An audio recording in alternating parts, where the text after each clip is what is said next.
미국이 발칵 뒤집혔습니다.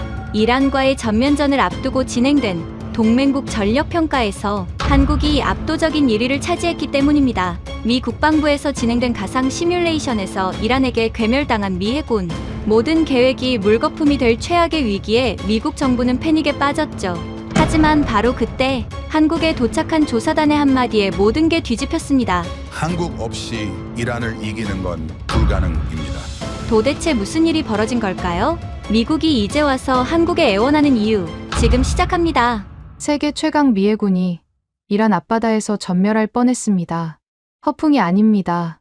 펜타곤 지하 벙커 메인 스크린에 뜬 시뮬레이션 결과가 그걸 증명했으니까요. 생존율 22%, 호르무즈 해협의 얕은 뻘밭에 이란이 가디르급 소형 잠수함 40여 척을 매복시켜 놓았습니다. 수심이 얕고 조류가 뒤엉킨 그 진흙탕에 미국의 10,000톤짜리 핵잠수함이 들어가면 어떻게 되겠습니까? 냉각수 펌프 소음이 수중 전체에 울려 퍼집니다. 자폭 드론과 어뢰의 완벽한 표적이 되는 거죠.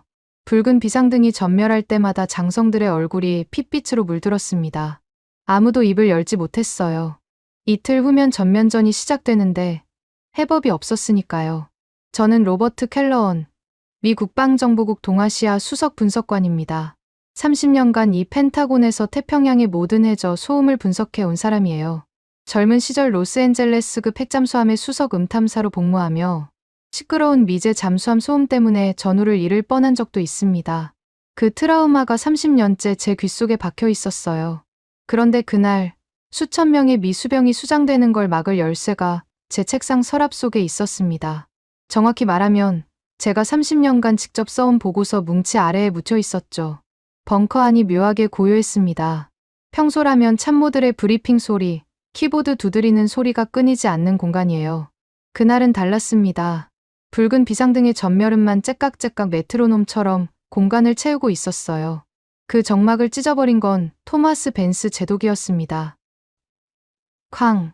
벤스 제독의 주먹이 참나무 책상을 내리쳤어요. 은발의 짧은 스포츠 머리, 한치의 주름도 없는 정복. 아이비리그 출신의 전형적인 미국 최우선주의 성골 장군이죠. 팍스 아메리카나는 거대한 핵 항모가 만든다는 신앙으로 40년을 살아온 사람입니다. 한국 해군의 소해함들을 호르무즈 전방에 밀어 넣어라. 기뢰 제거는 어차피 저들 몫이다. 고기 방패. 벤스 제독이 입에 담은 건 결국 그 말이었습니다. 동맹국 함정을 이란의 뻘밭에 먼저 던져 넣어 기뢰를 몸으로 쓸어내라는 겁니다. 제 위장이 뒤틀렸어요. 이 인간의 머릿속에서 한국 해군은 미국의 방패막이 이상도 이하도 아니었으니까요. 그때 회의실 뒤편에서 번지르르한 톰 포드 정장 차림의 사내가 기다렸다는 듯 입을 열었습니다. 제독님, 간단합니다. 제너럴 다이내믹스의 최신형 버지니아 블록 5를 추가 투입하면 됩니다. 우리 잠수함 2척이면 이란의 한선 전체를 제압할 수 있어요. 마커스 스털링, 제너럴 다이내믹스의 수석 로비스트입니다. 월스트리트와 펜타곤을 주무르는 뱀 같은 자본주의의 화신이죠. 전쟁이 터지면 가장 먼저 달려오는 건 장군이 아니라 방산업체 영업사원이라는 걸 그날 다시 한번 확인했습니다. 제 안에서 뭔가 끊어졌어요. 손에 들린 커피잔이 벽을 향해 날아갔습니다. 10,000톤짜리 뚱뚱한 핵잠수함을 더 밀어 넣겠다고요? 잔이 콘크리트에 부딪혀 산산조각 났습니다. 커피가 벽을 타고 흘러내렸어요. 벙커 안의 모든 시선이 저를 향했습니다. 수심 40m짜리 진흙탕에서 냉각수 펌프를 쉴 새 없이 돌리는 10,000톤짜리 쇳덩이가 뭡니까? 이란 자폭 드론의 완벽한 먹잇감입니다. 그걸 또 집어넣자고요? 수천 명을 더 죽이자는 소립니까? 목이 쉬었습니다. 30년간 이 건물 골방에 처박혀 해저 소음. 데이터만 분석해온 괴짜 분석관이 장성들 앞에서 고래고래 소리를 지르다니 스스로도 놀랐어요. 하지만 멈출 수가 없었습니다. 이란의 늪을 뚫을 방법은 딱 하나뿐이었으니까요. 호르무즈의 뻘밭을 뚫으려면 완벽한 무소음에 기동성까지 갖춘 잠수함이 필요합니다. 미국에는 없어요. 하지만 한국에는 있을 수 있습니다. 그 순간 벤스 제독의 입꼬리가 올라갔습니다. 비웃음이었어요. 켈러원, 자네가 직접 쓴 거 아닌가? 벤스 제독이 부관에게 눈짓하자 종이 뭉치가 제 앞으로 날아왔습니다. 제 보고서였어요. 30년간 제가 직접 써온 한국해군 기술 불가론. 수백 페이지에 달하는 분석 보고서 뭉치가 책상 위에 쏟아졌습니다. 한국은 자체 핵 추진 기술이 없다. 한국의 디젤 잠수함은 소음 수준이 미국 기준에 미달한다. 한국의 잠수함 독자 건조 역량은 미국의 허가 범위 내에서만 가능하다. 전부 제가 쓴 문장들이었어요. 30년간 자네 입으로 불가능하다고 떠들어 놓고 이제 와서 한국이 답이라고? 정신이 나갔나? 벤스 제독의 조롱에 스털링이 킬킬거렸습니다. 농축 우라늄도 없는 나라의 잠수함이라. 디젤 엔진 달린 깡통 아닙니까? 이란 뻘밭에 들어가면 하루도 못 버텨요. 제 손이 떨렸습니다. 분노 때문이 아니었어요. 이 보고서 뭉치를 쓴 사람이 바로 저라는 사실 때문이었습니다.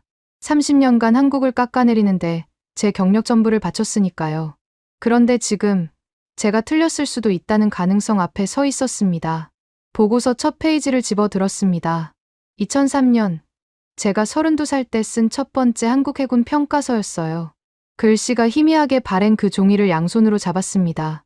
찢었습니다. 두 쪽이 된 종이가 바닥에 떨어졌어요. 다음 페이지를 집었습니다. 또 찢었습니다. 벙커 안에 종이 찢어지는 소리만 반복됐어요. 미국 기술로는 답이 없습니다. 제가 30년간 틀렸을 수 있어요. 아니, 틀렸습니다. 벤스 제독의 눈이 커졌습니다. 스털링의 킬킬거림도 멈췄어요. 저는 구겨진 코듀로이 재킷 안주머니에서 국방정보국 신분증을 꺼냈습니다. 30년간 매일 목에 걸었던 이 플라스틱 카드. 사진 속에 저는 30살 초반의 패기 넘치는 젊은 분석관이었어요. 그 카드를 참나무 책상에 꽂아 넣었습니다. 사표입니다. 제 커리어고 명예고 다 필요 없어요. 벤스 제독이 자리에서 벌떡 일어났습니다. 켈러언, 자네 지금 뭐 하는 짓인지 알고 있나? 알고 있습니다. 종이 쪼가리 뒤에 숨어서 책상머리 통계나 굴리는 짓을 그만두겠다는 겁니다. 제 목소리가 벙커 벽에 부딪혀 올렸어요. 벤스 제독의 정복 깃이 미세하게 떨리는 게 보였습니다. 한국으로 갑시다. 지금 당장. 제 귀와 눈으로 직접 확인하겠습니다. 저들이 숨겨놓은 괴물이 진짜인지, 제가 30년간 써온 보고서가 맞는지. 벤스 제독을 똑바로 쳐다봤습니다. 이 사람의 자존심을 건드려야 했어요. 미국 최우선주의 성골 장군이 뒷걸음질 칠 수는 없으니까요. 제독님이 겁이 나시면 저 혼자라도 가겠습니다. 수천 명의 수병이 수장되는 걸 이 벙커에 앉아서 구경하실 겁니까? 벤스 제독의 관자놀이에 핏줄이 섰습니다. 주먹을 불끈 쥐더니 낮고 차가운 목소리로 내뱉었어요. 좋아, 켈러언. 직접 가서 그 한국의 고철 덩어리가 얼마나 한심한 장난감인지 확인시켜 주지. 대신 자네의 30년 커리어. 거기서 확실히 끝장내 주겠네. 벤스 제독이 부관을 돌아봤습니다. 당장 수송기 준비시켜. 목적지는 한국이다. 부관이 황급히 벙커를 빠져나갔어요. 메인 스크린의 붉은 비상등은 여전히 전멸하고 있었습니다. 생존율 22%. 그 숫자가 제 망막에 아로새겨졌어요.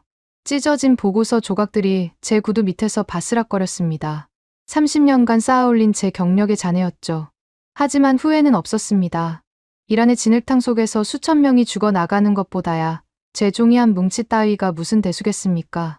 벤스 제독이 제 사표를 집어들더니 구겨서 벽에 던졌습니다. 종이 뭉치가 바닥에 떨어지는 소리가 벙커 안에 울렸어요. 켈러언, 자네 지금 제정신인가?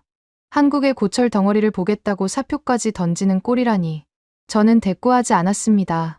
대신 벙커 벽면에 걸린 페르시아만 해저 지형도를 뚫어지게 노려봤어요. 호르무즈 해협의 수심 표시가 빼곡하게 찍혀 있었습니다. 30m, 40m, 가장 깊은 곳이 고작 60m. 10,000톤짜리 핵잠수함이 몸을 숨길 수 있는 깊이가 아니었어요. 제독님, 이 지형도를 보십시오. 해저 지형도를 벽에서 뜯어냈습니다. 종이가 찢어지는 소리에 참모들이 움찔했어요. 수심 40m짜리 진흙탕입니다. 여기에 버지니아급을 밀어넣으면 뭐가 됩니까? 이란의 가디르급은 150톤짜리 소형이에요. 뻘밭 바닥에 납작 엎드려서 숨을 죽이면 우리 손아로는 잡을 수가 없습니다. 반대로 우리 핵잠수함은 냉각수 펌프 하나 끌 수 없으니 수중 전체에 여기 있다고 광고를 하는 셈이죠. 벤스 제독의 입술이 파르르 떨렸습니다. 팩트를 부정할 수 없으니까요. 30년간의 저 소음을 분석한 제 전문성만큼은 이 벙커에서 아무도 반박하지 못합니다. 그 고철 없이는 수천 명의 수병이 수장됩니다. 제독님 눈앞에서요. 벤스 제독이 이를 악물었습니다. 관자놀이의 핏줄이 파랗게 부풀어 오르더니 갑자기 부관에게 소리쳤어요. 당장 한국 국방부 연합방위 정책과와 화상 라인을 연결해라. 지금 즉시 3분도 걸리지 않았습니다. 벙커 정면 스크린 옆에 보안 통신 모니터에 화상이 떴어요. 화면 속에 차가운 금태 안경을 쓴 장교가 나타났습니다. 단 한 번도 흐트러진 적 없는 군복 차림. 계급장은 대령이었어요. 윤태영, 국방부 한미연합방위정책과장이라는 직함이 화면 하단에 떴습니다. 벤스 제독이 의자 팔걸이를 양손으로 움켜쥐며 모니터를 노려봤어요. 사성 장군이 일개 대령에게 통화를 거는 상황 자체가 굴욕이었겠죠. 하지만 시간이 없었습니다. 이틀 후면 전면전이니까요. 대령, 미합 중국 인도태평양 사령부 사령관 벤스 제독이다. 24시간 내로 진해 해군기지의 모든 극비 구역을 개방하라. 이건 명령이다. 식민지 총독이 따로 없었습니다. 벤스 제독의 목소리에는 아시아의 동맹국을 하청업체 취급하는 뼈 깊은 오만함이 그대로 묻어 있었어요. 투스타, 쓰리스타 장군도 벤스 제독 앞에서는 고개를 숙입니다. 미 태평양 전역의 모든 군사력을 쥐고 흔드는 사성 장군의 윽박지름을 거부할 배짱이 있는 인간이 과연 있겠습니까? 있었습니다. 화면 속 윤태영 대령의 표정이 1mm도 변하지 않았어요. 안경 너머의 눈동자가 잠깐 화면 밖을 훑더니 다시 정면으로 돌아왔습니다. 제독님, 한미 주둔군지휘협정 제2조 사망 예외 조항에 의거하여 대한민국 국방부 관할 시설에 대한 일방적 사찰 요구는 양국 합의 없이 이행할 수 없습니다. 1초 만이었습니다. 조항 번호까지 막힘없이 읊었어요. 외워두고 있었던 겁니다. 벤스 제독의 눈이 커졌습니다. 이 벙커에서 사성 장군에게 정면으로 맞서는 인간을 본 적이 없으니까요. 그것도 화면 저편의 일개 대령이. 뭐라고? 감히 대령 따위가 나한테. 벤스 제독이 벌떡 일어나기도 전에 스털링이 화면 옆으로 뛰어들었습니다. 톰 포드 정장의 넥타이가 비뚤어진 채 삿대질을 해댔어요. 대령, 알아듣기 쉽게 말해주지. 지금 당장 협조하지 않으면 미합 중국은 대한민국 해군에 대한 군사 위성 지원을 전면 중단할 거야. GPS, 정찰 위성, 통신 채널, 전부 끊어버리겠다. 방산 로비스트가 국가 안보를 볼모로 협박하는 광경이었습니다. 제 위장이 다시 뒤틀렸어요. 하지만 화면 속 윤대령의 반응이 더 충격적이었습니다. 콧바람을 불었습니다. 화면으로도 들릴 만큼 또렷하게요. 끊으시든 말든 그건 미국 측 판단에 맡기겠습니다. 저희가 관여할 사안은 아니니까요. 스털링의 삿대질이 허공에 멈췄어요. 위성을 끊겠다는 협박에 콧방귀를 뀌는 장교라니. 벤스 제독마저 할 말을 잃었습니다. 저도 솔직히 놀랐어요. 30년간 한국 군부를 분석해왔지만 이런 배짱을 가진 인물은 보고서에 단 한 줄도 쓴 적이 없었으니까요. 잠깐의 정적이 흘렀습니다. 벤스 제독이 이를 갈며 다시 입을 열었어요. 좋다. 대령. 그럼 우리가 직접 진해로 가겠다. 24시간 내로 현장 시찰단을 보낸다. 그때 윤대령의 입꼬리가 미세하게 올라갔습니다. 저만 알아챘어요. 30년간 사람의 미세한 표정 변화를 읽어온 분석관의 촉이 경고음을 울렸습니다. 이 사람은 벤스 제독을 유도하고 있었어요. 진해는 적절하지 않습니다. 시찰 대상 시설은 경남 거제 옥포조 선소입니다. 벤스 제독의 미간이 찌푸러졌어요. 옥포, 그 녹슨 민간 조선소 말인가? 스털링이 기다렸다는 듯 끼어들었습니다. 하하, 상선이나 때우는 쓰레기장의 극비 전력이라. 대령, 우리를 놀리는 건가? 윤대령이 화면 속에서 안경을 밀어 올렸습니다. 차갑고 정확한 동작이었어요. 민간 조선소라고 하셨습니까? 제독님의 키울 정찰 위성이 이 시설에 대해 어떤 정보를 수집했는지 확인해 보시기 바랍니다. 아마 아무것도 없을 겁니다. 미국의 군사 위성으로도 못 보는 것.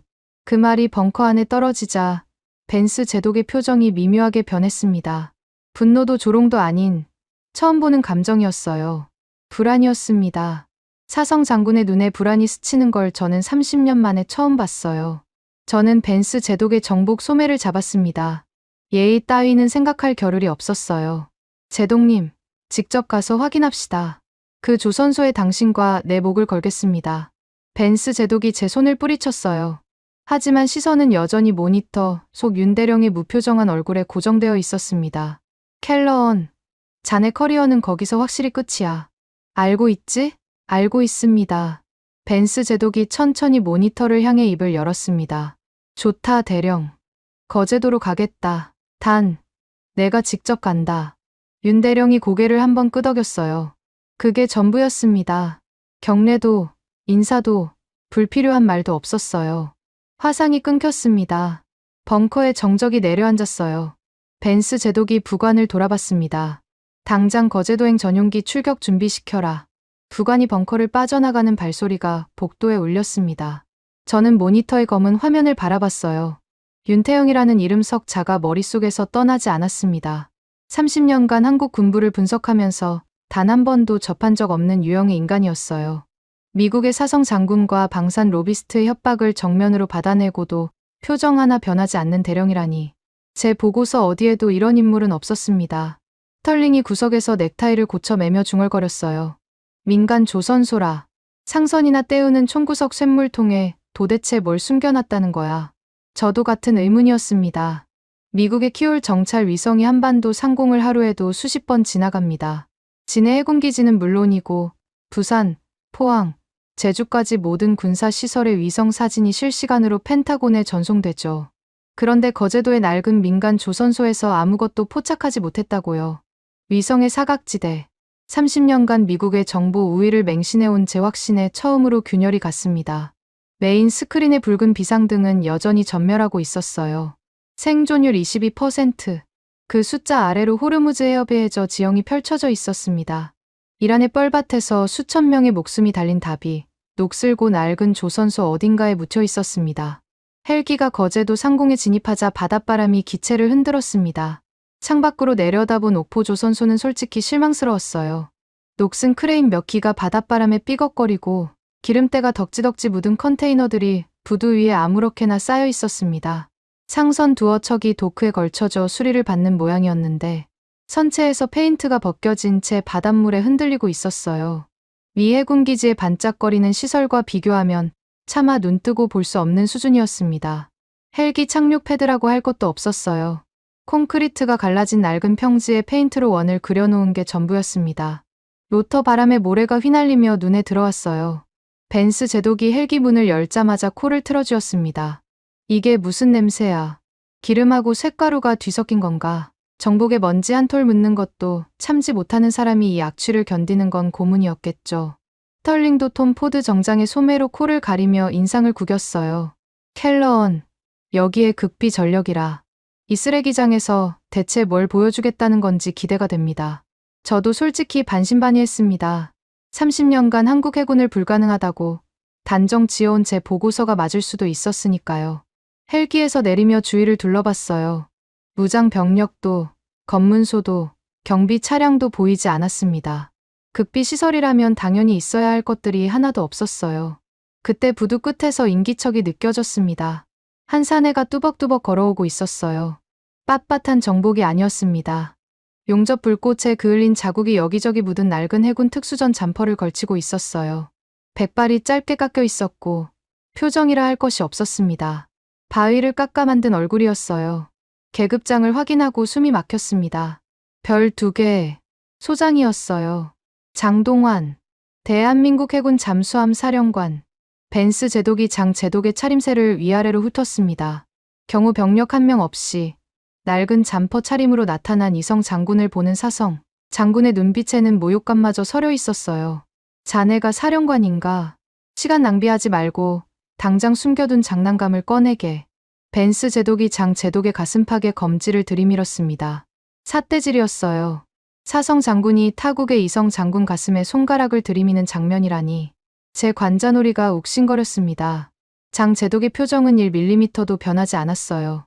벤스 제독의 손가락을 쳐내지도 한 발짝 물러서지도 않았습니다. 마치 존재하지 않는 것처럼 무시했어요. 장 제독이 몸을 돌렸습니다. 한마디도 하지 않았어요. 뚜벅뚜벅 부두 끝 건물을 향해 걸어갔습니다. 따라오라는 말도 없었어요. 벤스 제독의 얼굴이 벌겋게 달아올랐습니다. 이봐, 내가 물어봤잖나. 장 제독이 멈추지 않았습니다. 저는 벤스 제독의 팔을 잡고 고개를 저었어요. 따라가는 수밖에 없었습니다. 건물 안으로 들어서자 거대한 화물용 엘리베이터가 입을 벌리고 있었어요. 컨테이너를 통째로 실어 나르는 크기였습니다. 바닥에 기름때가 두껍게 끼어 있었고 벽면은 녹이 슬어 군데군데 구멍이 나 있었어요. 미군 시찰단 7명이 안으로 들어섰습니다. 벤스 제독이 코를 찡그리며 기름 묻은 벽을 피했어요. 장 제독이 조작반 앞에 섰습니다. 붉은 버튼 하나만 달려있는 낡은 패널이었어요. 녹슨 안전 커버를 열더니 여전히 한마디 말 없이 그 버튼을 눌렀습니다. 바닥이 꺼졌습니다. 비명을 지를 뻔했어요. 엘리베이터가 아래로 떨어지기 시작했습니다. 평범한 화물 엘리베이터의 하강 속도가 아니었어요. 귀가 먹먹해졌습니다. 고막에 압력이 걸리는 게 느껴졌어요. 10초, 20초, 30초. 내벽의 콘크리트가 어느 순간 깎아낸 화강암으로 바뀌었습니다. 지층이 달라진 겁니다. 1분 30초. 귀울림이 심해졌어요. 스털링이 벽을 더듬으며 중심을 잡았습니다. 2분. 쿵. 엘리베이터가 멈췄어요. 제 손목시계의 고도계를 확인했습니다. 지표면에서 수직으로 약 100m 아래. 미국의 키울 정찰 위성이 한반도를 몇 번을 지나가든 절대 볼 수 없는 깊이였어요. 위성의 사각지대가 아니라 아예 위성의 영역 밖이었습니다. 육중한 문이 열렸습니다. 티타늄 이중 철문이었어요. 두께가 제 팔뚝 길이는 됐을 겁니다. 문 사이로 냉기가 밀려들었어요. 숨이 하얗게 나왔습니다. 장 제독이 먼저 어둠 속으로 발을 내디뎠어요. 조명이 켜졌습니다. 바닥부터 순서대로 한 줄씩. 처음엔 바닥에 해수면이 보였어요. 거대한 지하 도크에 짙푸른 바닷물이 가득 차 있었습니다. 다음 줄에 조명이 들어오자 수면 위로 검은 곡면이 드러났어요. 금속이었습니다. 또 한 줄. 선체에 윤곽이 잡혔습니다. 그리고 마지막 줄에 투광기가 천장에서 쏟아지는 순간 저는 숨을 멈췄습니다. 검은 철의 거인이 도크 한가운데 따리를 틀고 있었어요. 8,000톤. 선체 전체가 칠흑 같은 검정이었습니다. 빛을 흡수하는 것 같았어요. 반사광 하나 없이 암흑 그 자체였습니다. 함수에서 한미까지의 곡선이 살아있는 고래의 등처럼 매끄럽게 이어졌어요. 용접 자국도, 이음새도, 볼트 머리 하나도 보이지 않았습니다. 하나의 덩어리로 깎아낸 것 같았어요. 미국의 버지니아급과는 설계 철학 자체가 달랐습니다. 크기를 자랑하는 게 아니라 존재 자체를 지우려는 형상이었어요. 벤스 제독의 입이 벌어졌습니다. 스털링은 두 발짝 뒤로 물러섰어요. 저는 무릎에 힘이 풀리는 걸 느꼈습니다. 30년간 해군 정보를 분석하면서 전 세계의 잠수함 사진을 수만 장 봤어요. 이런 형상은 단 한 번도 본 적이 없었습니다. 그 정적을 깨뜨린 건 쇠를 긁는 듯한 탁한 목소리였어요. 어디서 왔는지는 모르겠고 구경하러 왔으면 눈가를 크게 뜨고 봐라. 돌아봤습니다. 덩치가 산만한 노인이 투광기 불빛 아래로 뚜벅뚜벅 걸어 나오고 있었어요. 두꺼운 코팅 장갑을 낀 손에 커다란 쇠망치가 들려 있었습니다. 수십 년간 쇳가루를 마셔온 탓에 목소리에 금속이 섞여 있었어요. 코팅 장갑 아래로 화상 흉터와 굳은 살이 범벅이 된 손목이 보였습니다. 권영철. 거제 옥포조 선소 내압선체 최고 명장이었어요. 권 명장이 흑경의 선체 앞에 멈춰 섰습니다. 쇠망치를 한 바퀴 돌리더니 검은 선체를 정면으로 내리쳤어요. 깡. 쇠소리가 지하 도크 전체를 울렸습니다. 벽면의 해수면에 파문이 일었어요. 벤스 제독이 움찔하며 한 발짝 물러났습니다. 포스코 쇠붙이에 우리 조선소 쟁이들 피땀을 때워서 만든 배다. 깡. 한 번 더 내리쳤습니다. 미제 깡통보다 200m는 좋게 더 내려간다. 심해 수압이 뭔지, 쇳물의 한계가 뭔지 미국 양반들은 모를 거야. 권 명장의 탁한 목소리가 지하 도크 벽에 부딪혀 올렸어요. 벤스 제독이 아무 말도 하지 못했습니다. 스털링의 톰 포드 정장 어깨가 미세하게 떨리고 있었어요. 저는 검은 선체의 곡면에 투광기 빛이 스며드는 것을 바라봤습니다. 빛이 반사되지 않았어요. 흡수됐습니다. 마치 심해 그 자체를 떼어다 붙인 것 같았어요. 미국의 정찰 위성이 허공만 쳐다보는 동안 대한민국은 이 화강암 밑에서 조용히 괴물을 키우고 있었던 겁니다. 벤스 제독이 평정심을 되찾으려 애쓰는 게 보였습니다. 턱을 치켜들고 정복의 매무새를 고치더니 검은 선체를 올려다보며 입을 열었어요. 껍데기는 인정하지. 크기도 형상도 나쁘지 않아. 일부러 여유를 부리는 투였습니다. 하지만 목소리가 미세하게 갈라지는 걸 저는 놓치지 않았어요. 30년간 사람의 목소리 떨림을 분석해온 귀입니다. 벤스 제독은 분명히 동요하고 있었어요. 그래도 이 사람은 사성 장군이었습니다. 쉽게 무너질 인간이 아니었죠. 하지만 속이 비었으면 소용없지 않나. 동력이 뭔가? 디젤인가? 아니면 연료전지인가? 설마 이 덩치를 재래식으로 굴리겠다는 건 아니겠지. 계산된 질문이었습니다. 핵 추진이 아니면 이 크기의 잠수함은 작전 반경이 극도로 제한됩니다. 디젤이든 연료전지든 며칠마다 부상해서 공기를 들이마셔야 하니까요. 이란의 뻘밭에서 부상하는 순간 드론 떼의 표적이 됩니다. 벤스 제독은 그걸 알고 있었어요. 동력원이 재래식이면 이 검은 거인은 그냥 거대한 관짝일 뿐이니까요. 빈 껍데기라. 낯선 목소리가 도크 구석에서 흘러나왔습니다. 구수한 충청도 억양이 섞여 있었어요. 돌아보니 덥수룩한 머리에 두꺼운 뿔테 안경을 쓴 사내가 선체 하부의 좁은 틈에서 기어 나오고 있었습니다. 연구복 주머니에 볼펜 세 자루와 기름 묻은 다이어리가 꽂혀 있었어요. 손에는 몽키 스패너가 들려 있었습니다. 송학수, 한국원자력연구원 초소형 모듈 원전 설계 총괄이었어요. 송 박사가 몽키 스패너로 선체를 가볍게 톡 두드리며 벤스 제독을 올려다봤습니다. 미국은 돈으로 배를 짓지요. 의회 예산 따내고 방산업체 로비하고 거기에 붙는 돈만 배값의 절반이라면서요. 벤스 제독의 미간이 찌푸러졌어요. 우리는 좀 다릅니다. 깡으로 지었거든요. 코웃음이었습니다. 벤스 제독의 코가 아니라 송 박사의 코에서 나온 거였어요. 사성 장군 면전에서 코웃음을 치는 연구원이라니. 벤스 제독의 관자놀이가 다시 파르르 떨렸습니다. 깡으로 원자로를 만들었다는 건가? 무기급 고농축 우라늄도 없는 주제에? 벤스 제독이 반격했어요. 이건 팩트였습니다. 한국은 핵확산금지 조약에 묶여 있으니까요. 우라늄 농축도 20%를 넘길 수 없습니다. 미국의 핵잠수함은 90% 이상의 고농축 우라늄을 씁니다. 농축도가 낮으면 원자로가 커져야 하고, 커지면 냉각 펌프가 필요하고, 펌프가 돌면 소음이 납니다. 잠수함의 사용선고죠. 디젤이나 달았겠지. 수중에서 하루 버티면 다행이고, 이란 뻘밭에 들어가면 부상해서 숨 쉬어야 할 텐데. 격침감이야. 스털링이 기다렸다는 듯 맞장구를 쳤어요. 그렇죠, 제독님. 디젤 깡통이면 이란 앞바다에서 반나절도 못 가요. 송 박사가 몽키 스패너를 연구복 주머니에 꽂았습니다. 대신 품 안에서 낡은 태블릿을 꺼냈어요. 화면에 금이 가 있었고 모서리가 달아 있었습니다. 비싼 장비가 아니었어요. 전원을 켜더니 벤스 제독의 눈앞에 들이밀었습니다. 화면에 숫자가 떴어요. 가동 일수 1801. 연속 무사고. 디젤이 아닙니다.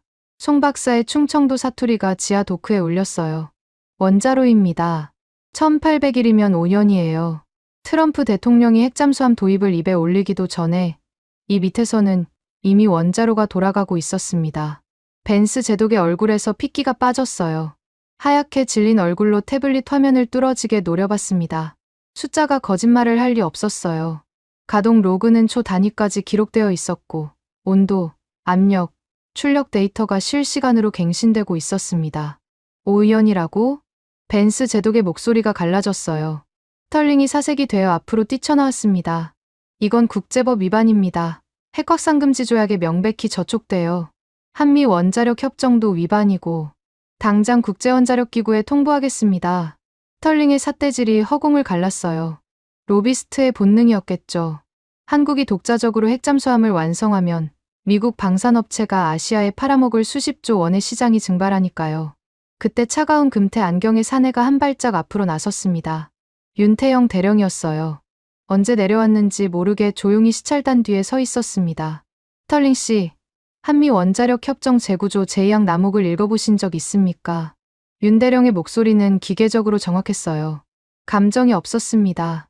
농축도 20% 미만의 저농축. 우라늄을 사용하는 상업용 소형 모듈 원전은 군사적 전용으로 분류되지 않습니다. 이 원자로의 기반 기술은 수출용 상업 민수 원전의 파생형이에요. 국제원자력기구의 안전조치 대상이지 군사 사찰 대상이 아닙니다. 스털링의 삿대질이 멈췄어요. 입이 벌어진 채 다음 말을 찾지 못했습니다. 더 정확히 말씀드리면 농축도 19.75%입니다. 군사적 전용 기준인 20%에 0.25% 못 미치죠. 의도적으로 그 선 아래에 맞춘 겁니다. 윤 대령이 안경을 밀어 올렸어요.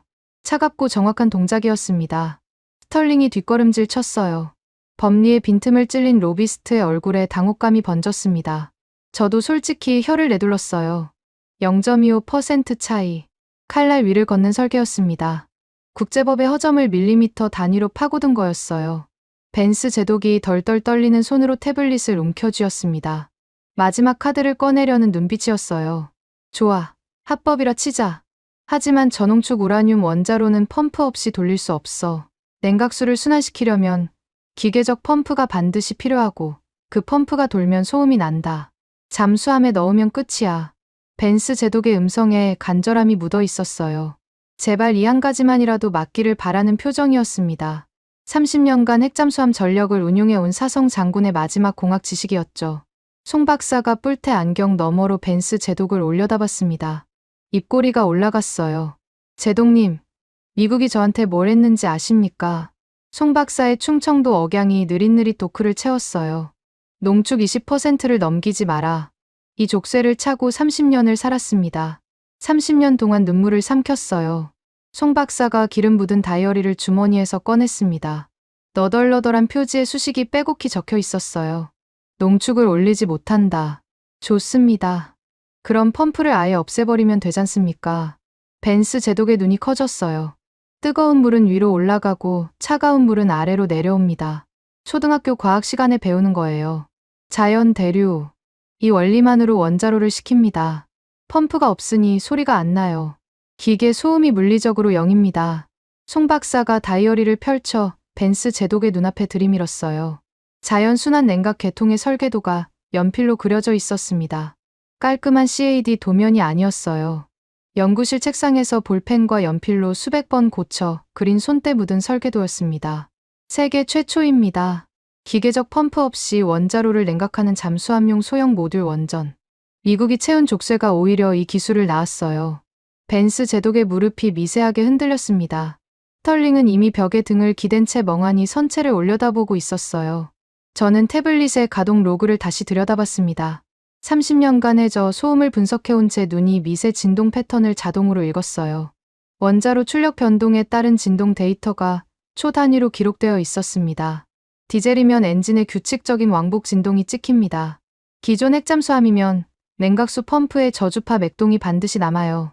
로그를 위에서 아래로 훑었습니다. 다시 훑었어요. 세 번째 훑었습니다. 없었습니다.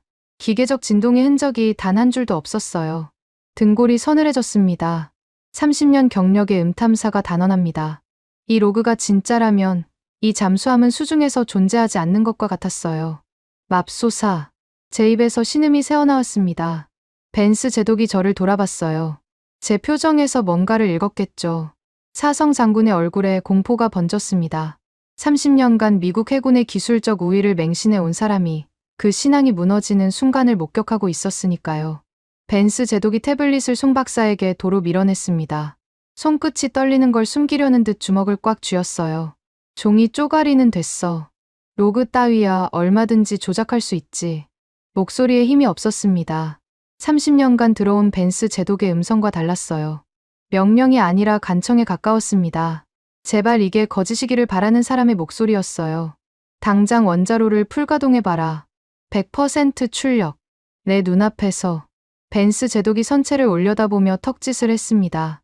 마지막 승부수였어요. 원자로 출력을 최대로 끌어올리면 어떤 잠수함이든 소음이 발생합니다. 냉각 계통의 부하가 걸리니까요. 미국의 최신형 버지니아급도 풀가동 시에는 소나에 잡힙니다. 세상에 소리 없는 원자로는 존재하지 않는다는 게 벤스 제독의 마지막 신앙이었어요. 송 박사가 뿔테 안경을 밀어 올리며 씩 웃었습니다. 풀가동이요. 좋습니다. 송 박사가 도크 벽면의 통제 패널로 성큼성큼 걸어갔어요.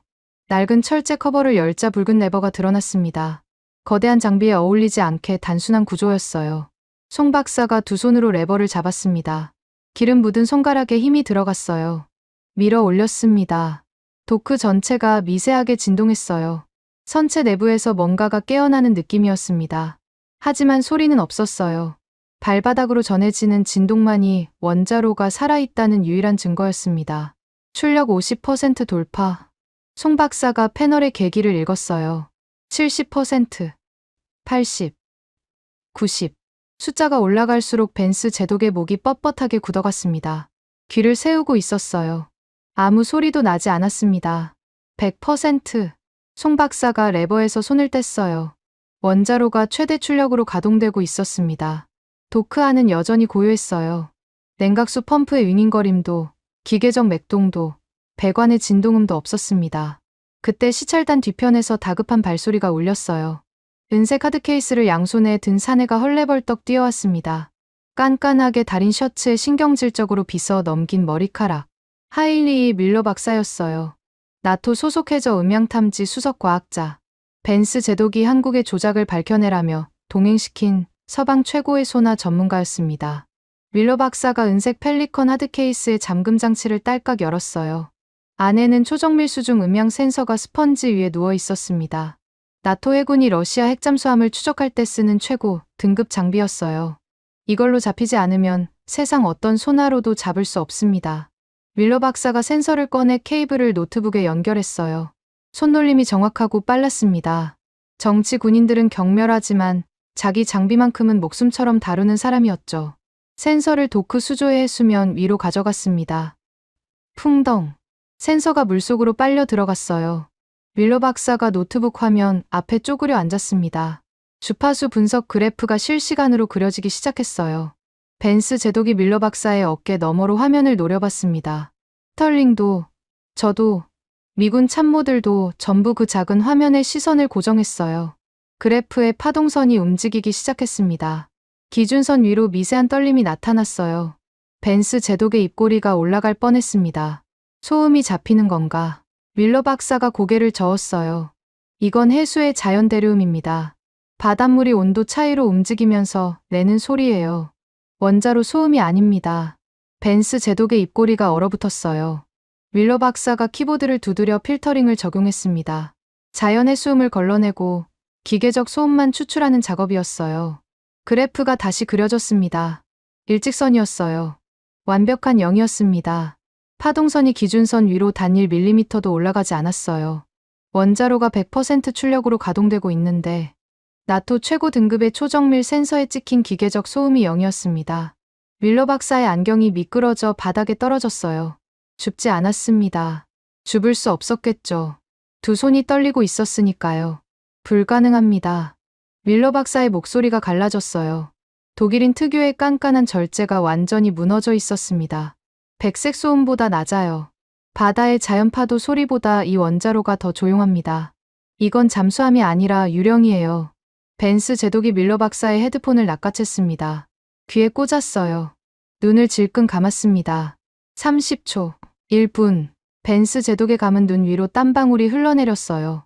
아무것도 들리지 않는 겁니다. 만톤에 가까운 원자로가 돌아가고 있는데 귀에 닿는 건 해수가 선체를 스치는 미세한 물소리뿐이었어요. 저도 눈을 감았습니다. 30년 전 로스앤젤레스급 핵잠수함의 소나실에서 밤새 들었던 소리가 떠올랐어요. 냉각수 펌프의 저주파 맥동, 감속기어의 마찰음, 배관 이음새에서 새어나오는 진동. 미국의 최신형 잠수함도 그 소리에서 완전히 벗어나지 못합니다. 그런데 이 검은 거인은 달랐어요. 소리가 없는 게 아니라 소리라는 개념 자체가 존재하지 않았습니다. 무릎에 힘이 풀렸어요. 스스로 꺾인 겁니다. 콘크리트 바닥에 한쪽 무릎이 닿았을 때 차가운 감촉이 정강이를 타고 올라왔습니다. 30년간 미국 해군의 기술적 우위를 맹신해온 제 신앙이 이 지하 도크에서 산산조각 나고 있었어요. 그 순간 장동한 제독이 움직였습니다. 도크 한 구석에 바위처럼 서 있던 사내가 조용히 오른손을 들어 올렸어요. 수신호였습니다. 말은 한마디도 없었어요. 기계음이 울렸습니다. 낮고 묵직한 유압 장치의 소리였어요. 흑경의 상판이 움직이기 시작했습니다. 검은 외피 아래에 숨겨져 있던 것이 천천히 모습을 드러냈어요. 수직 발사관이었습니다. 하나, 둘, 셋. 6개의 원통형 발사관 뚜껑이 동시에 열렸어요. 안쪽에서 붉은 조명이 새어나왔습니다. 유압 장치가 발사관 내부의 물체를 밀어 올리기 시작했어요. 붉은 탄두가 솟아올랐습니다. 현무 탄도미사일. 사거리 3,000km. 테헤란을 직접 타격할 수 있는 거리였어요. 6발이 일렬로 선체 위에 솟구쳐 있었습니다.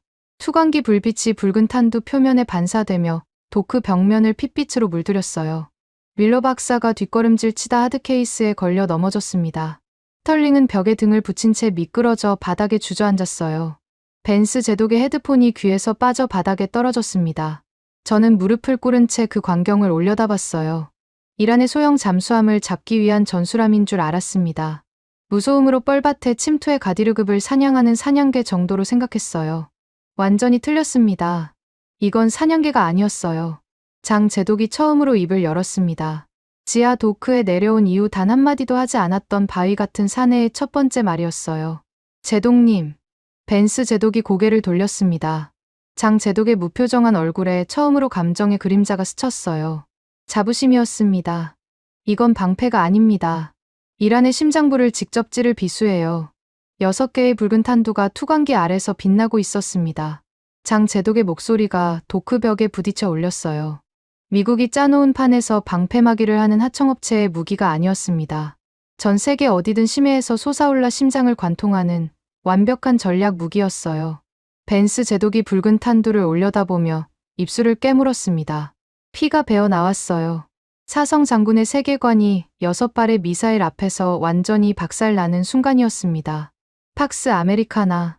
미국의 거대한 항모가 세계 질서를 만든다는 신앙이 이 지하 100m 안반 속에서 아무 소리도 내지 않는 검은 거인에 의해 찢겨나가고 있었어요. 벤스 제독의 다리가 풀렸습니다. 사성 장군이 콘크리트 바닥에 주저앉는 광경을 저는 처음 봤어요. 정복 바지에 기름때가 묻는 것도, 구두 밑창이 도크 바닥의 녹물에 젖는 것도 신경 쓰지 못하는 상태였습니다. 6개의 붉은 탄두가 투광기 아래서 빛나고 있었고, 벤스 제독은 그 광경을 바닥에 앉은 채 올려다보고 있었어요. 40년간 세계 최강의 해군을 이끌어온 사성 장군의 등이 그날 처음으로 구부러졌습니다. 스털링의 반응이 더 빨랐어요. 로비스트의 본능은 장군의 자존심보다 먼저 작동하는 법이니까요. 사색이 된 얼굴로 이마에 땀을 톰 포드 정장 소매로 닦아냈습니다. 손이 떨리고 있었어요. 제너럴 다이내믹스의 수석 로비스트가 땀을 흘리는 이유는 하나뿐입니다. 돈이 증발하고 있을 때 한국이 독자적으로 무소음 핵잠수함을 완성했다는 건 미국 방산업체가 아시아에 팔아먹을 수십조 원의 무기 시장이 통째로 날아간다는 뜻이었어요. 버지니아급 핵잠수함 한 척 가격이 30억 달러입니다. 한국뿐 아니라 호주, 일본, 대만까지 미국산 잠수함을 사겠다고 줄을 서 있었죠. 그 줄이 오늘 이 지하 도크에서 끊어지고 있었습니다. 스털링이 벽에서 등을 떼며 일어섰어요. 넥타이가 비뚤어진 채였지만 신경 쓸 겨를이 없었겠죠. 검지를 장동한 제독에게 들이밀며 악을 썼습니다. 당장 이 괴물을 해체하시오. 해체하지 않으면 미합 중국은 대한민국 해군 전체의 이지스 전투 시스템 소프트웨어 업데이트를 전면 중단하겠습니다. 이지스 시스템. 한국 해군 구축함의 두뇌입니다. 미사일 방어, 대공 추적, 함대 통합 지휘, 전부 미국 로키드 마틴의 소프트웨어로 돌아가요. 업데이트가 끊기면 한국 해군의 수상함 전력이 반토막 납니다. 스털링이 꺼낸 카드는 비열하지만 치명적이었어요. 무기를 팔아놓고 소프트웨어 업데이트를 볼모로 잡는 겁니다. 동맹국의 숨통을 쥐고 흔드는 미국 방산업체의 민낯이었죠. 벤스 제독도 바닥에서 간신히 몸을 일으켰습니다. 정복의 먼지를 털어내며 마지막 위험을 끌어모았어요. 스털링의 말이 맞다. 동맹의 통제를 벗어난 무기는 동맹의 적이야. 미합 중국은 통제 불능의 전략 자산을 용인할 수 없어. 사성 장군과 방산 로비스트가 나란히 서서 한국을 압박하는 광경이었습니다. 권력과 자본이 합작해서 기술 주권을 짓밟으려는 거였어요. 제 위장이 뒤틀렸지만 솔직히 말하면 이 협박이 통할 수도 있다고 생각했습니다. 이지스 시스템 없이는 한국 해군의 수상함 전력이 마비되니까요. 윤태영 대령이 앞으로 한 발짝 나섰습니다. 차가운 금태 안경이 투광기 빛을 반사했어요. 표정의 감정이라곤 찾을 수 없었습니다. 스털링 씨, 한미 상호방위 조약 제3조 기술 주권 조항을 다시 한번 확인해 드리겠습니다. 윤대령의 목소리는 법정에서 판결문을 읽는 판사처럼 건조했어요. 동맹국의 독자적 방위 역량 개발은 조약의 보호 대상이며 일방적인 기술 지원 중단은 조약 위반에 해당합니다. 소프트웨어 업데이트 중단을 실행하시면 미합 중국이 조약 위반국이 되는 겁니다. 스털링의 삿대질이 허공에서 멈췄어요. 하지만 윤대령은 거기서 끝내지 않았습니다. 참고로 국제사법재판소 판례 2022년 제73호에 따르면 방산 기업의 일방적 기술 차단은 국가 간 무력 위협에 준하는 행위로 판시된 바 있습니다. 스털링의 얼굴에서 핏기가 빠졌어요. 법리로 목을 조이는 대령 앞에서 로비스트의 허세가 종이 조각처럼 구겨지고 있었습니다. 벤스 제독도 입을 다물었어요. 조약 위반국이라는 단어가 사성 장군의 마지막 위협마저 잘라낸 거였죠. 그때 장동환 제독이 움직였습니다. 도크 구석에 바위처럼 서 있던 사내가 천천히 스털링에게 다가갔어요. 싸늘한 눈빛이었습니다. 장 제독의 거친 손이 스털링의 톰 포드 정장 멱살을 움켜쥐었어요. 스털링이 비명을 지를 틈도 없이 끌려갔습니다. 도크 벽면에 해치가 열렸고 장 제독이 스털링을 흑경의 선체 안으로 밀어 넣었어요. 직접 보시오. 장 제독이 내뱉은 두 번째 말이었습니다. 선체 내부의 좁은 통로를 지나자 전투 정보실이 나타났어요. 해치를 열고 안으로 들어서는 순간 숨이 멎었습니다. 장 제독이 메인 콘솔에 전원을 올렸어요. 푸른 빛이 실내를 가득 채웠습니다. 거대한 디스플레이 세 면이 동시에 켜지며 전투체계 화면이 펼쳐졌어요. 한글이었습니다. 전투 배치, 어뢰 발사, 표적 추적, 함대 통신, 관성항법, 수중 기뢰 탐지. 화면을 가득 메운 모든 메뉴가, 모든 상태 표시가, 모든 경고 문구가 한글이었어요. 영어가 한 글자도 없었습니다. 로키드 마틴의 이지스 인터페이스를 단 한 줄이라도 본 적 있는 사람이라면 이게 얼마나 충격적인 광경인지 알 겁니다. 미국 방산업체의 전투체계는 영어 기반 소프트웨어로 구동됩니다. 메뉴 하나, 경고 문구 하나까지 전부 영어예요. 한국 해군의 기존 구축함도 마찬가지였습니다. 미국이 팔아준 소프트웨어 위에서 돌아가니까요. 그런데 이 화면에는 영어의 흔적이 없었어요. 장 제독이 콘솔 앞에 섰습니다. 미제 전투체계를 전부 뜯어냈습니다. 처음부터 우리 손으로 설계하고 우리말로 짜 넣었어요. 스털링의 눈이 화면을 더듬었습니다. 영어를 찾고 있었어요. 로키드 마틴의 코드 한 줄이라도 남아있으면 지적재 상권으로 물고 늘어질 수 있으니까요. 하지만 찾지 못했습니다. 순수 한글 인터페이스 위에 순수 국산 코드가 돌아가고 있었어요. 송학수 박사가 전투 정보실 해치를 넘어 들어왔습니다. 뿔테 안경 너머의 눈이 콘솔을 향했어요. 스털링 씨가 걱정하시는 이지스 업데이트 말입니다. 송 박사가 콘솔 화면의 한 모듈을 손가락으로 짚었어요. 관성항법이라는 한글 메뉴 아래에 실시간 좌표가 찍히고 있었습니다. 미국 위성이 꺼져도 상관없습니다. GPS 신호가 끊겨도 자체 관성항법으로 오차 3m 이내에 정밀 타격이 가능해요. 이란 한복판에 미사일을 꽂을 수 있습니다. 미국의 허락 없이요. 스털링이 벽에 등을 붙인 채 미끄러져 내려앉았어요. 머리를 양손으로 쥐어뜯었습니다. 소프트웨어 업데이트를 끊겠다는 협박이 이 푸른 화면 앞에서 완벽한 휴지 조각이 되어버린 겁니다. 미국이 팔아준 소프트웨어에 의존하지 않는 전투체계가 이미 완성되어 있었으니까요. 끊을 줄이 없었어요. 처음부터 연결된 적이 없었으니까요. 저는 넋이 나간 스털링의 어깨를 잡았습니다. 세게 밀쳤어요. 톰 포드 정장이 전투 정보실 격벽에 부딪혔습니다. 됐어, 스털링. 끝났다고. 스털링이 저를 올려다봤어요. 로비스트의 뱀 같은 계산적인 눈이 초점을 잃고 있었습니다. 우리가 저들의 목줄을 쥐고 있다고 믿었지. 소프트웨어 업데이트로, 위성 지원으로, 부품 공급으로 30년간 그렇게 줄을 매달아 놓으면 영원히 끌려올 줄 알았어. 제 목소리가 전투 정보실의 금속 벽에 부딪혀 올렸어요. 아닌 거야. 저들은 줄을 끄는 게 아니라 처음부터 줄 없이 걸었어. 우리가 쥐고 있다고 믿었던 그 목줄은 저들한테는 존재하지도 않았던 거라고. 벤스 제독이 푸른 화면을 올려다보고 있었습니다.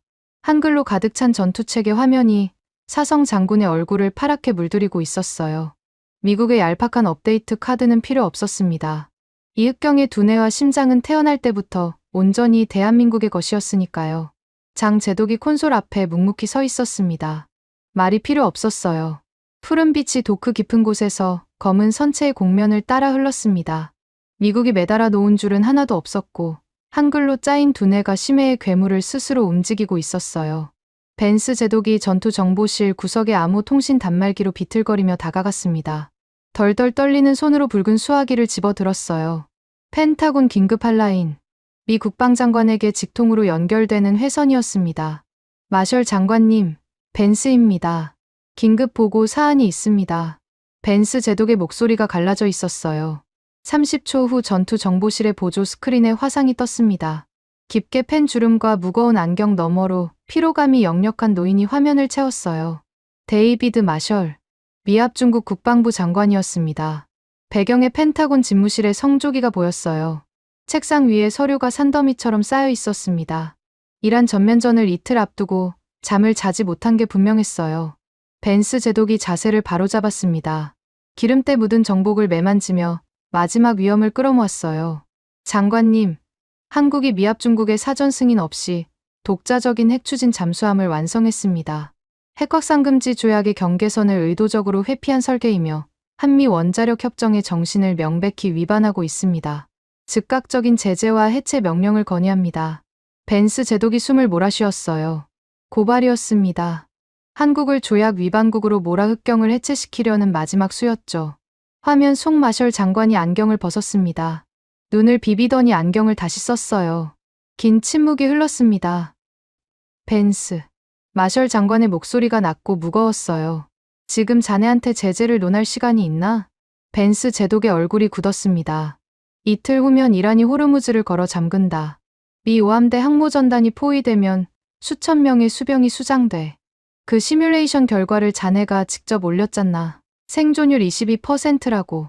마셜 장관의 음성이 한 톤 올라갔어요. 그 상황에서 유일하게 이란의 뻘밭을 뚫을 수 있는 자산을 해체하라고? 자네가 지금 무슨 소리를 하고 있는 건지 알고나 있는 건가? 벤스 제독의 입이 벌어졌어요. 반박하려 했지만 마셜 장관이 먼저 끊었습니다. 옆에 그 로비스트 녀석도 있지. 스털링인가 뭔가 하는. 스털링이 화면 밖에서 움찔했어요. 소프트웨어 업데이트를 끊겠다고 협박했다면서? 동맹국 군대의 전투체계를 볼모로 잡아서 방산업체 이권을 챙기겠다는 건가? 마셜 장관이 책상을 주먹으로 내리쳤어요. 쿵 하는 소리에 화면이 흔들렸습니다. 닥쳐. 둘 다. 수천 명이 죽게 생겼는데 조약 위반이니 이권이니 짓거리고 있어? 내가 지금 이 책상 위에서 매일 밤 들여다보는 게 뭔 줄 아나. 미항모 전단 포위 위기 보고서야. 페이지마다 우리 수병들 관짝 숫자가 올라가고 있다고. 마셜 장관의 불호령에 벤스 제독이 한 발짝 뒤로 물러났습니다. 사성 장군이 민간인 장관에게 밀리는 모습을 보는 건 처음이었어요. 하지만 마셜 장관은 단순한 민간인이 아니었습니다. 베트남전 참전 용사 출신으로 전쟁의 냄새를 아는 사람이었죠. 책상머리에서 체면을 따지는 게 아니라 관짝 숫자를 세는 사람이었어요. 저는 벤스 제독을 밀치고 카메라 앞에 섰습니다. 벤스 제독의 정복 소매를 잡아끄는 제 손에 힘이 들어갔어요. 장관님, 켈러언입니다. 마셜 장관의 시선이 저를 향했어요. 저는 30년간 한국 해군의 기술력을 부정해온 인간입니다. 제가 직접 쓴 보고서가 이 벙커 어딘가에 수백 페이지 쌓여 있어요. 한국은 불가능하다고, 미국의 허락 없이는 아무것도 못한다고 30년간 떠들었습니다. 목이 메었어요. 30년의 오판이 목구멍에 걸려 있었습니다. 틀렸습니다. 전부 틀렸어요. 이 잠수함은 진짜입니다. 무소음 원자로가 실제로 돌아가고 있고 나토 최고 권위자의 센서로 검증했습니다. 미 수병을 살릴 유일한 동아줄이 이흑경뿐이에요. 마셜 장관이 안경 너머로 저를 한참 바라봤습니다. 피로에 찌든 눈이었지만 판단력은 살아있었어요. 켈러언, 자네가 30년 경력을 걸고 말하는 건가? 제 경력은 이미 끝났습니다, 장관님. 오늘 사표를 던졌어요. 경력이 아니라 제 목숨을 거는 겁니다. 마셜 장관이 길게 숨을 내쉬었습니다. 안경을 벗고 책상 위에 서류 뭉치를 내려다봤어요. 동맹국 서열평가 보고서라는 제목이 화면으로도 보였습니다. 미국이 동맹국들을 줄 세워 등급을 매기는 문서였죠. 한국은 거기서 늘 미국의 지시를 따르는 2등 동맹이었습니다. 마셜 장관이 그 보고서를 집어들었어요. 잠깐 들여다보더니 바닥에 던져버렸습니다. 종이가 흩날리는 소리가 화면 너머로 들렸어요. 이딴 종이 쪼가리는 오늘부로 백지화한다. 벤스 제독의 눈이 커졌습니다. 마셜 장관이 카메라를 정면으로 노려봤어요. 벤스, 한국 해군 사령관이 옆에 있나? 벤스 제독이 멈칫했습니다. 장동환 제독이 전투정보실 구석에 묵묵히 서 있었어요. 벤스 제독이 마지못해 옆으로 비켰습니다. 장 제독이 카메라 앞으로 천천히 걸어왔어요. 용접 자국이 묻은 낡은 잠퍼 차림 그대로였습니다. 마셜 장관이 화면 속에서 장 제독을 바라봤어요. 빳빳한 정복의 사성 장군과 기름때 묻은 잠퍼의 이성 장군. 대비가 극명했습니다. 마셜 장관이 고개를 숙였어요. 리합 중국 국방부 장관이 화면 너머의 한국 해군 장교에게 고개를 숙이는 장면이었습니다. 제독, 미합 중국을 대신하여 공식적으로 요청합니다. 호르무즈 해협에서 미항모 전단의 최선봉에 서 주십시오. 간청이었습니다. 명령이 아니었어요. 동맹국을 하청 취급하며 줄을 세우던 미합 중국이 대한민국 해군에게 제일 앞줄에 서달라고 엎드려 비는 순간이었습니다. 장 제독이 아무 말 없이 한번 고개를 끄덕였어요. 그게 전부였습니다. 화상이 끊겼어요. 전투 정보실에 깊은 정적이 내려앉았습니다. 콘솔의 푸른빛만 6사람의 얼굴을 번갈아 비추고 있었어요. 아무도 입을 열지 못했습니다. 저는 구겨진 코듀로이 재킷 안주머니에 손을 넣었어요. 종이 뭉치가 잡혔습니다. 펜타곤을 떠나기 전에 챙겨온 것이었어요. 30년간 제가 직접 쓴 한국 해군 평가 보고서의 핵심 요약본이었습니다. 25페이지. 한국은 미국의 허락 없이 독자적 해군력을 갖출 수 없다는 결론이 매 페이지 말미에 반복되는 문서였죠. 주머니에서 꺼냈습니다. 벤스 제독이 돌아봤어요. 제 손에 들린 종이 뭉치를 알아봤겠죠. 30년간 펜타곤의 대한국 해군 정책을 좌우해 온 바로 그 보고서였으니까요. 첫 페이지를 찢었습니다. 소리가 전투 정보실의 금속 벽에 부딪혀 올렸어요. 둘째 페이지, 셋째 페이지. 한 장씩 찢을 때마다 30년의 오판이 조각조각 떨어져 나갔습니다. 다섯째, 여섯째, 열째. 손가락에 종이의 날이 베어 피가 묻었어요. 멈추지 않았습니다. 20번째, 25번째. 마지막 페이지를 두 쪽으로 갈라 바닥에 내던졌어요. 찢어진 종이 조각들이 콘솔 밑으로 흩어졌습니다. 전투 정보실 바닥에 제 30년이 널브러져 있었어요. 끝났습니다. 벤스 제독을 돌아봤어요. 사성 장군의 눈이 바닥의 종이 조각들을 내려다보고 있었습니다. 제독님, 저는 30년간 눈이 멀어 있었습니다. 이 보고서가 제 눈을 가렸어요. 대한민국은 우리가 줄을 매달아 끌고 다니는 하청이 아니었습니다. 우리가 잠든 사이에 심연 속에서 괴물을 키워낸 거예요. 우리를 아득히 넘어선 겁니다. 벤스 제독의 턱이 떨렸어요. 입술을 깨물었습니다. 사성 장군의 눈에 수분이 차오르는 걸 저는 분명히 봤어요. 자존심이 아니었습니다. 40년간 미국 해군이 세계 최강이라는 신앙 위에서 살아온 사람이 그 신앙이 무너지는 순간의 무게를 견디지 못하고 있었어요. 벤스 제독이 천천히 몸을 돌렸습니다. 장동환 제독을 향했어요. 송학수 박사가 뿔테 안경 너머로 지켜보고 있었고 권영철 명장이 쇠망치를 내려놓은 채 묵묵히 서 있었습니다. 윤태영 대령이 차가운 금태 안경을 고쳤으며 한 발짝 뒤에 서 있었어요. 기름때 묻은 연구복과 낡은 잠퍼와 용접 흉터가 범벅인 손. 미국의 반짝거리는 정복과는 아무것도 닮지 않은 사람들이었습니다. 벤스 제독의 오른손이 올라갔어요. 떨리고 있었습니다. 손끝이 관자놀이에 닿았을 때 사성 장군의 눈에서 한 줄기 물기가 흘러내렸어요. 거수경례였습니다. 미합 중국 인도태평양 사령부 사령관, 사성 장군, 세계 최강 해군의 순회가 기름때 묻은 낡은 잠퍼 차림의 한국 해군 장교에게 정중한 경례를 올리고 있었습니다. 장 제독이 천천히 오른손을 들어 경례를 받았어요. 표정은 변하지 않았습니다. 바위 같은 얼굴 그대로였어요. 하지만 경례를 받아주는 그 손에는 10년간 없는 예산을 쪼개고 정치권의 압박을 견디며 지하에서 괴물을 키워낸 무게가 실려 있었습니다. 전투 정보실의 푸른 빛이 두 장군의 경례를 조용히 비추고 있었어요. 진정한 동맹의 자격이 무엇인지 그 무언의 무게가 좁은 공간을 가득 채웠습니다. 바로 어젯밤이었습니다. 2026년 3월 29일. 옥포조선소 지하 도크의 거대한 수문 앞에 우리 모두가 서 있었어요. 장동환 제독이 통제반의 최종 잠금 해제 키를 돌렸습니다. 금속이 맞물리는 묵직한 소리가 안반 벽을 타고 울렸어요. 2분 후 수문 하단에서 바닷물이 스며들기 시작했습니다. 처음엔 발목 높이였어요. 곧 무릎까지 차올랐습니다. 지하 도크와 외해를 연결하는 수중 터널의 봉인이 풀린 거였어요. 칠흑 같은 바닷물이 도크 바닥을 삼키며 흑경의 선체 아래로 밀려들었습니다. 차가운 바닷물이 군화를 적셨어요. 벤스 제독도 저도 뒤로 물러나지 않았습니다. 물러날 수가 없었어요. 눈앞에서 벌어지는 광경에 발이 바닥에 박혀버린 것 같았으니까요. 흑경이 움직이기 시작했습니다. 소리가 없었어요. 8,000톤의 철 덩어리가 물 위에서 미끄러지는데 엔진 소리도 추진기의 맥동도 선체가 물을 가르는 소리조차 들리지 않았습니다. 투광기 불빛 아래서 검은 공면이 천천히 전진했어요. 물보라 한 줌 잃지 않았습니다.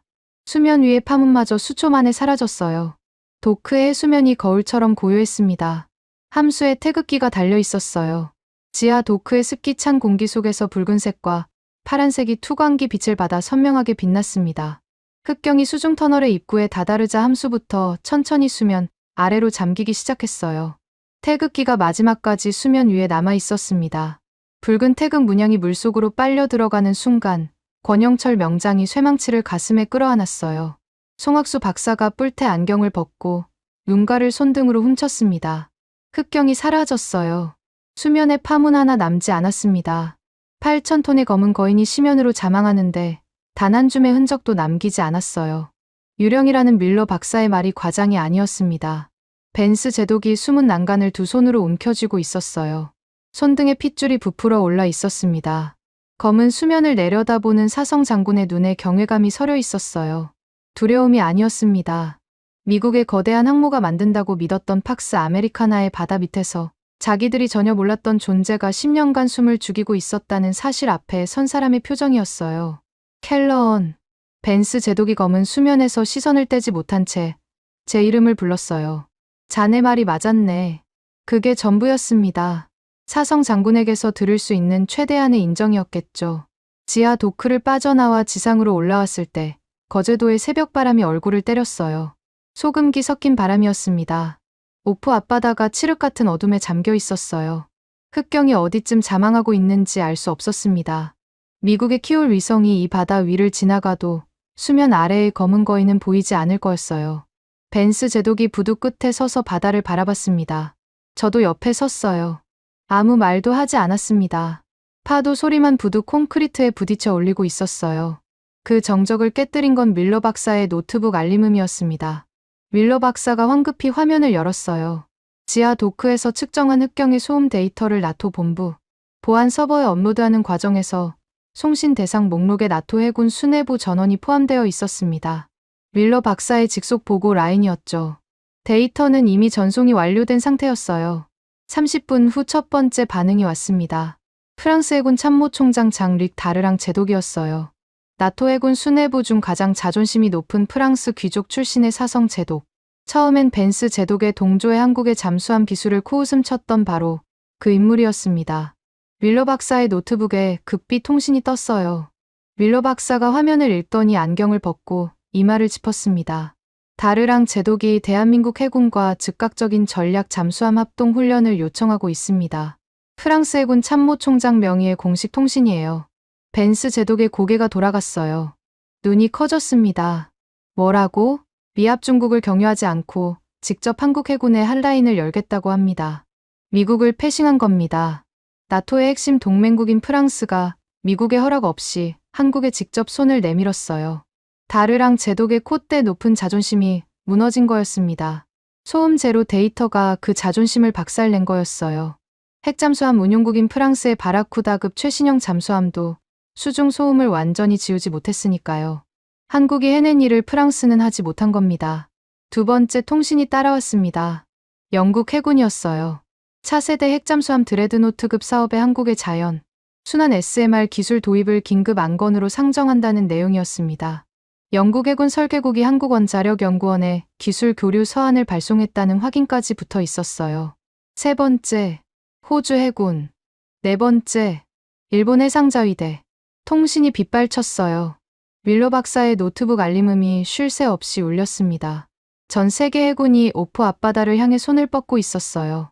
벤스 제독이 부두 난간을 잡고 고개를 떨궜습니다. 미국이 만들어 놓은 판이 무너지고 있었어요. 미 해군이 동맹국들의 잠수함 기술을 통제하며 줄을 세우던 질서가 이 녹슨 조선소 앞바다에서 산산조각 나고 있었습니다. 오만한 보호자가 피보호자의 줄을 매달아 끌고 다니던 프레임이 뒤집어진 거였어요. 이제 줄을 쥐고 있는 쪽은 미국이 아니었습니다. 장동환 제독이 부두 끝에 묵묵히 서 있었어요. 바다를 바라보고 있었습니다. 흑경이 잠겨있는 그 심연을 말없이 내려다보고 있었어요. 열애 동안 없는 예산을 쪼개고 정치권의 압박을 견디며 안반 밑에서 키워낸 괴물이 지금 이 바다 어딘가에서 미항모 전단을 구원하러 가고 있었습니다. 장 제독의 바위 같은 얼굴에 새벽빛이 스쳤어요. 표정은 여전히 변하지 않았습니다. 미군 귀환 수송기가 거제공항 활주로에서 이륙한 건 그로부터 2시간 후였어요. 기체가 고도를 높이며 거제도가 작아질 때 저는 창밖을 내려다봤습니다. 옥포조선소의 녹슨 크레인이 점처럼 보였어요. 그 아래 지하 100m에 비어있는 도크가 있다는 걸 이 수송기에 탄 미군 중 저만 알고 있었습니다. 기내는 침통했어요. 벤스 제독이 좌석에 몸을 묻고 눈을 감고 있었습니다. 스털링은 톰 포드 정장의 넥타이를 풀어헤친 채 멍하니 천장을 올려다보고 있었어요. 윌로 박사는 노트북을 덮고 고개를 떨궜습니다. 아무도 입을 열지 않았어요. 저는 좌석 위에 독서등을 켰습니다. 주머니에서 새 노트를 꺼냈어요. 펜타곤을 떠나기 전에 매점에서 산 싸구려 노트였습니다. 30년간 들고 다니던 가죽 표지 다이어리는 찢어진 보고서와 함께 지하 도크 바닥에 버리고 왔어요. 펜을 꺼냈습니다. 손이 떨렸어요. 30년간 한국을 깎아내리는 글만 써온 이 손이 처음으로 다른 방향의 글을 쓰려 하고 있었습니다. 첫 줄을 썼어요. 대한민국 해군 전력 재평가 백서. 초안. 2026년 3월 30일. 펜 끝이 종이 위에서 잠깐 멈췄습니다. 다음 문장이 쉽게 나오지 않았어요. 30년간 반대 방향으로만 달려온 관성이 손목을 붙잡고 있었으니까요. 눈을 감았습니다.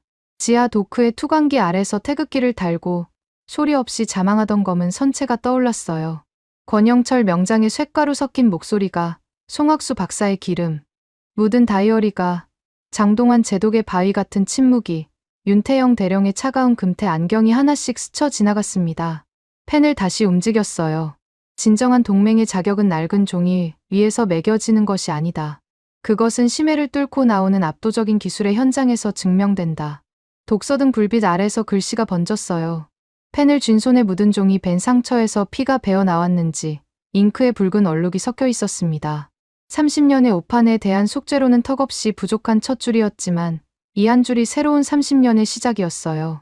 수송기 창밖으로 태평양의 수평선이 펼쳐져 있었습니다. 그 바다 어딘가에서 단 한 줌의 소리도 내지 않는 검은 거인이 미국의 수천 명을 구하러 가고 있었어요. 지금까지 여러분의 영원한 말동무, 감동을 더하다 였습니다. 세계를 놀라게 한 대한민국. 다음 영상에서도 계속됩니다. 좋은 하루 되세요.